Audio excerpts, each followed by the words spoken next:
Welcome back, everyone. Today we're going to check out a new bike rack for use with our fifth wheel and with our truck. This is the fourth bike hauling solution that we've had. We've had a couple of hitch-mounted bike racks before. We've had a rooftop rack on our Jeep, and they all have their pros and cons. However, this is the first time we've had a RV approved bike rack for the back of the fifth wheel.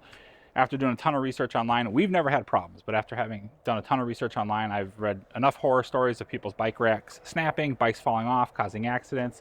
We travel all over the country. The last thing we want is bikes to go flying off.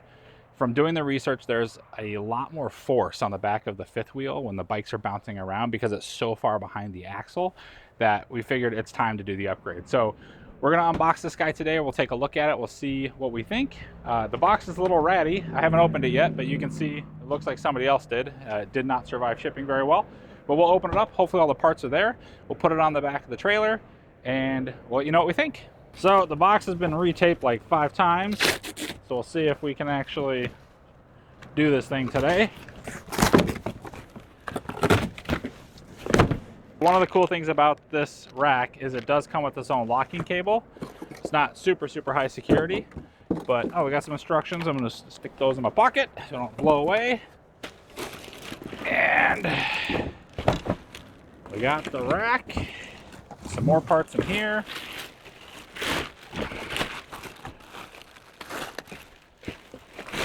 All right. Hand this to my handy dandy helper. There we go. Cardboard. Okay, so in the box we've got a hitch bar. We'll have to see how that goes in. We've got the ratchet straps that go in the bike cradle locks. We've got a Yakima SKS lock, which has a built-in cable, which is really nice. Some Velcro straps for tying, I'm assuming, tires down, and a bunch of different bolts. The rack itself is pretty robust.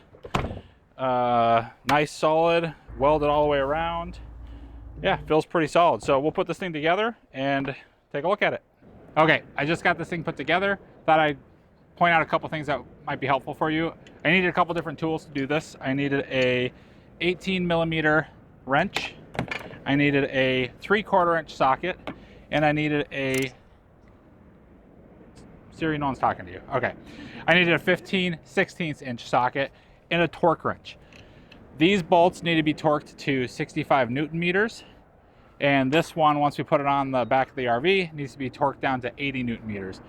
Being that we are buying this to have a RV approved, robust, durable, hopefully fail-safe rack, we want to make sure we put it together correctly. So 60 Newton meters, 80 Newton meters. The other thing that I learned is the cable lock has its own built-in key system. This one that I showed in the bag, this one actually goes on here. So after you Siri, no one's talking to you. All right, after we screw this in, we'll be able to put this on here. Has a little weather cap to keep it, she's really just excited today, to keep it safe and dry and from getting all nasty in there, but it'll lock it on there. So you do not have to buy a separate lock for this. I may still put a clamp on here on the hitch to really stiffen it up so it's not wiggling around at all, but screws in, there's a threaded insert in here, the lock goes on the end, should be good to go. So let's go ahead and put it on. Okay, so this is the first time I've had these two racks next to each other, and they are substantially different. This one has been fine. We've driven halfway across the country and back a couple times.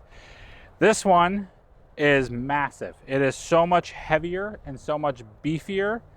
Like, this one almost scares me that we were using this one. So we're gonna go ahead and get rid of that one, and we will put this one on and install it and show you what it looks like.